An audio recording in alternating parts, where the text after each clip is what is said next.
Speaking in these days might be challenging for many of you. And of course, it didn't take very long until when the crisis just started, many offers popped up which said, just book here, book there. And of course, all solutions are perfect just for right now. And for $99, you will have all of your problems solved in some sort of online event. Turns out that these offers, surprise, surprise, were not true. So it is now time for some, well, common sense and logic. And that's exactly her tagline. Welcome, Jennifer de St. George. Niels, thank you. It's an honor and a privilege to be with you today. Thank you very much for taking the time. We'll get straight into the problem. So we will have professional speakers or maybe business owners who say, well, I have an opportunity to speak online somewhere. I am not very experienced with it because let's face it, most events so far were on site.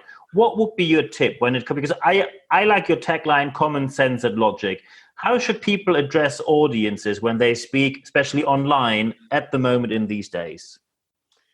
All right. If you will, or if the audience will forgive perhaps a little bit of stereotyping, if I were to make some broad comments, and like everybody else, we've all been living on Zoom in these last few weeks and months, is that I like to think that when we as speakers go online, that we are speaking to our audience as if we were on stage in a live room. If you look at my website, there is only one testimonial I put on the home page. And the testimonial says, the greatest compliment I ever get as a speaker is when an audience member comes up and says, Jenny, you're just the same on stage as you are off. And that means I don't put on a different voice. I don't go into some caricature. What they see is what they get. So when I'm looking at speakers remotely, there seem to be two kinds of speakers. There are the professionals who have been working remotely for years. I'm very impressed. For the last 15 years or so, they've been organizing their own programs, and they come across very polished. Their voice, I don't want to say it's monotone, but it's certainly very contained.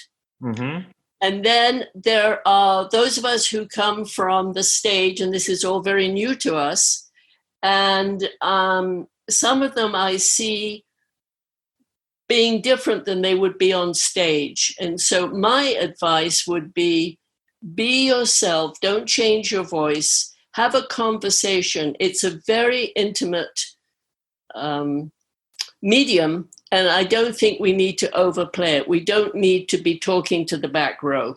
That is very interesting because most speakers have heard, well, I don't want to call it advice, but especially when they went through these very standardized programs of how to speak properly, many of them get told that they need to know every word, every line must be in place. So they get told to do exactly the same. They write the speech and then they deliver it over and over again. So what do you think of this approach? You most likely will not like it. No, in fact, I'm embarrassed that when you started to speak, I actually felt my blood pressure go up and my body actually responded to that because there are two schools of thought. One is the keynote, everything is learned, they step forward on this word, they do this. I am so not from that school. I am for, okay, let me rephrase it. If I say to somebody, oh, how interesting, you're a speaker, what do you speak on? And they say, well, I haven't quite decided yet. I say, I suggest you keep your day job. If you have passion, you don't have to have the written script. Yes, 3 times I've spoken, Niels, to the same 500 people 4 days in a row. Once in Dallas, once in Houston, once in Honolulu. I had the same large audience 4 days in a row, different subjects every day. So you have to know your subject. You have to speak. Yes, do I have, an outline? Do I know what my trigger points are? But I could spend 15 minutes on one word, or I can spend 2 minutes, depending on the timing. So I urge those of you who are listening, to let your creativity come out, because to me, what separates speakers from one another are the speakers who can solve problems and create. And taking Q&As, I can always tell a creative speaker because they embrace Q&As from the audience or from remotely, because they can problem solve, they've got common sense and logic, and people want solutions. So you know me well enough. I'm not in the camp of learning it by rote. So when you say it should be based on common sense and logic, and many people struggle to find out the trigger aspects or the trigger points of the audience, what advice would you give to people? Because often people fear that they start to speak and then they end up being irrelevant at the end, or they only get the applause out of politeness. And then people say, yeah, thank you very much and good luck with that. So how can people properly find out? Because in the room, you can read an audience's reaction and adopt to it. Online, that often in many circumstances is simply not possible. So you're basically speaking to a TV screen, computer screen, or just a camera. How do I find out what is the right way how to deliver it to my audience? Okay, let me tell you a story very briefly about myself, and then we'll put it into remote. I've always felt, as a speaker who spent 4 decades live on stage, my openings were weak. I felt I did not do a good job. I did not do this typical walk out, place your feet on the stage and say, just imagine if. So I felt my openings were very weak. And one day I had an idea, and I had a large audience, and I speak in 2 markets. I teach dentists and their staff. I teach dental professionals how to run a successful dental practice. And then I coach and work with speakers. And so I'm in my dental market, and I'm aware that my problem would be that I'd start half an hour in, so to speak. So on the second I started speaking, I was so passionate about my subject, I had actually done the thing you're talking about. I had not invited the audience in. Jenny was going to deliver her program regardless. And the light bulb went out one day. And so I said to the audience, what drives you crazy about patients? Well, the dam just burst. The hands went up. They start to laugh and cry. They discovered that 500 people in the room had the same problems they had.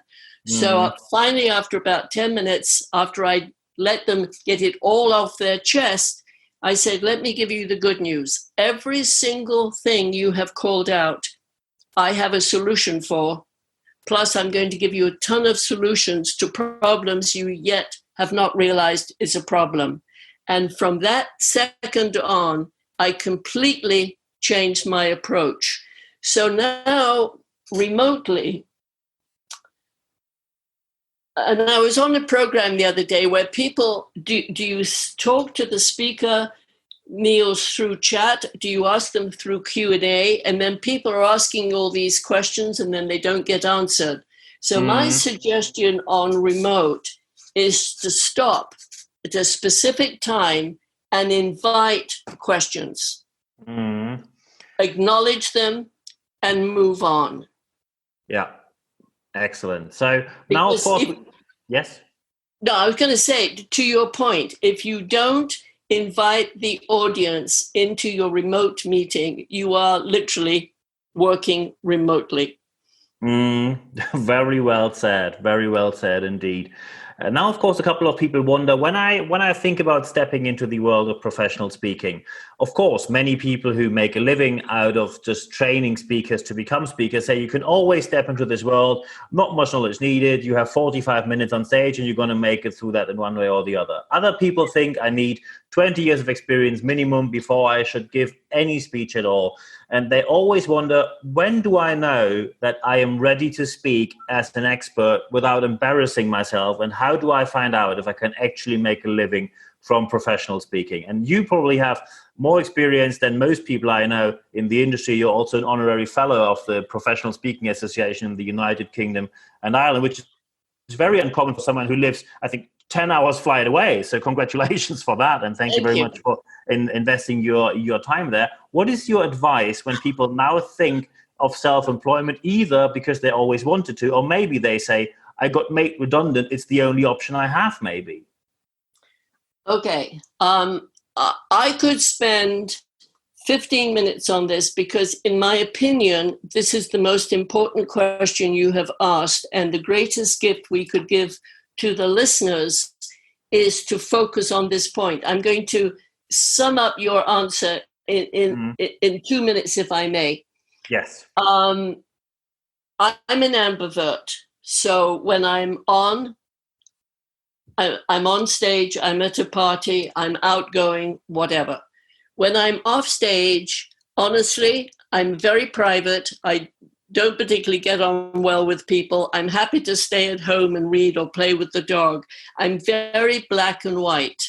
Mm-hmm. The idea of getting on stage, when I went on stage, there was no way in my personality I would have done it. But this is what happened. And when I tell this story that I'm going to tell you, and I'll try and do it in a minute or so, when I tell this to speakers, it literally has turned some of their lives around. I attended a program in San Francisco, 250 people. We all paid $100. That tells you how long ago it was. Full day program. 2 healthcare professionals, vets, physicians, dentists, whatever. End of the day, I walked up to the owner and I said I wanted my money back. He said, why? I said, your speaker was bad and her information was wrong. Oh. He said, have you ever spoken before? And I said, no. He said, could you do any better than she did? Forgive me, but I want to give you the exact quote I gave to him. I said, I sure as hell couldn't do any worse. Okay. He said, give me your card. I gave him my card. He said, I will call you. I waited for 3 months. Niels, he never called me. I had already written that night when I walked out of his meeting. I sat in the hotel lobby. I already wrote the way I would have done the program. I took $10,000 out of my savings account. I hired a hotel. I designed a brochure. I put it in the mail. 125 people walked through the door paying $129. And I became a professional speaker that day, and I've never looked back. Excellent. And what drove me was to see people getting paid for, forgive me for saying it, for crap. I thought, I worked out he made a ton of money that day. Well, I can do a much better job and give them value. And that's what drove me. Yeah. Excellent. I saw you speak many times in different countries. I think we met in the UK, in the Netherlands, Belgium, Germany. I think we basically France. I think Paris. Paris. Yes, exactly. The US, of course, in multiple locations. So I can really say from every single time I saw you, it was absolutely brilliant. So to wrap this whole interview up, when people are now sitting there and say, okay, that might be a lot of work right now, but I just want to have top 3 tips for my presentation, which I have next week. What are Jenny's top 3 tips to start with right now? Okay. Number 1 is integrity. The only thing a speaker has is their reputation. So as part of number 1, always look long term. As my career took off, people would come and offer me money to mention their product from the stage. I've only done it once, and it's a product that I used. So we have to be so careful. Now, there are people who will hustle product, and that's okay, but it's a decision you have to make, because once the door is open, you cannot take it back. So integrity is number 1. Number 2, please, to every speaker, coach, consultant listening, learn to love to write. I love to write. I write my own copy. I write the copy on my websites. I write all my marketing material. When I look at people's one sheets, their marketing pieces, I can always tell when another writer has written about the speaker. because the passion isn't there. It's not that personal touch. They don't get the personality. Learn to write your own material and to convey through your choice of words what makes you different. And when you start having people say, I really get your personality when I read your articles, that's what makes you stand out from everybody else. And the third thing I would say is, if you can find one bone of creativity, start to develop it. I think, don't hold me to the wall on this, but I think, I'm hesitating because I shouldn't say it, but I'm going to say it anyway. I think about 97% of speakers are repurposing a lot of other people's stuff. And maybe 3% of us are really creating from scratch. If you are a creator, develop it.